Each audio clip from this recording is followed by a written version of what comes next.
குலமென்று பாடுவோம், ஒருவனே தேவன் என்று போற்றுவோம்.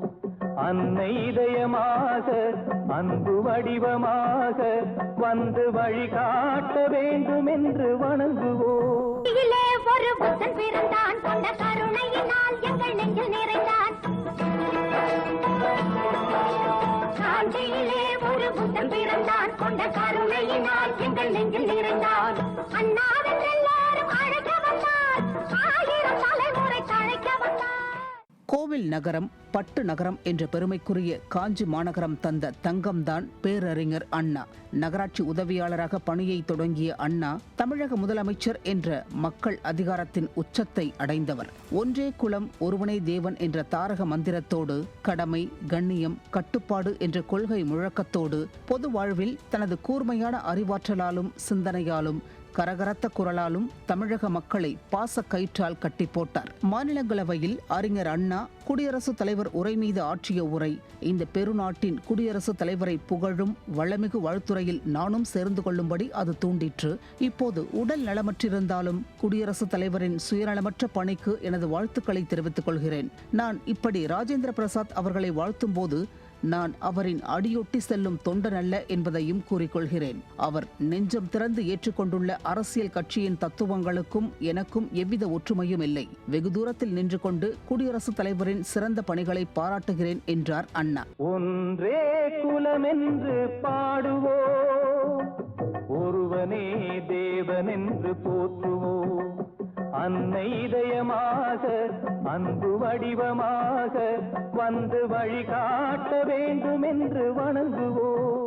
தமிழில் சிலேடை, அடுக்குமொழி என நாகரிகமாக பேசி அனைவரையும் கவர்ந்தவர் அண்ணா. செவ்வாழை, புலிநகரம், சூதாடி, வெள்ளை மாளிகை உள்ளிட்ட சிறுகதைகள், ஓர் இரவு, சொர்க்கவாசல், நீதிதேவன், மயக்கம், வேலைக்காரி, கண்ணீர் துளி உள்ளிட்ட நாடகங்கள், ரங்கோன் ராதா, தசாவதாரம், குமரிக்கோட்டம், பிடி சாம்பல் உள்ளிட்ட நாவல்கள், கம்பரசம், தேவதைகள், நெஞ்சில் நெருப்பு உள்ளிட்ட சிறுகதைகள் என அவரது படைப்புகள் ஏராளம்.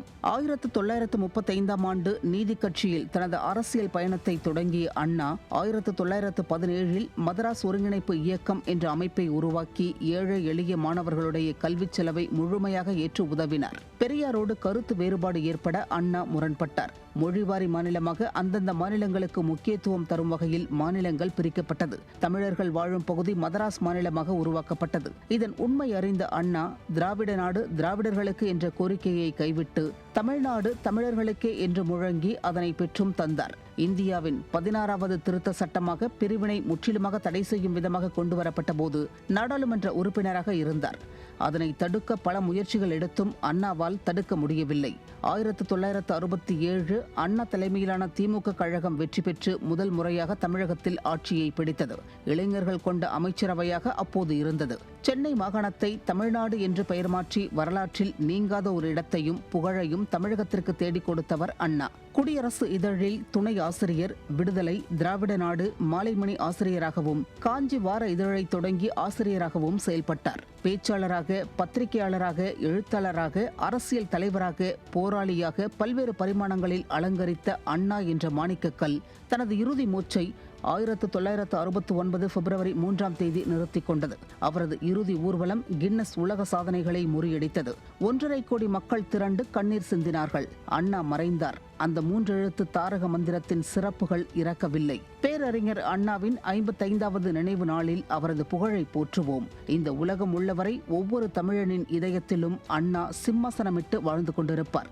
அண்ணா நாமம் வாழ்க, அண்ணாவின் புகழ் ஓங்குக. நியூஸ் ஜே செய்திகளுக்காக தலைமை செய்தியாளர் கோ ஜெயக்குமார்.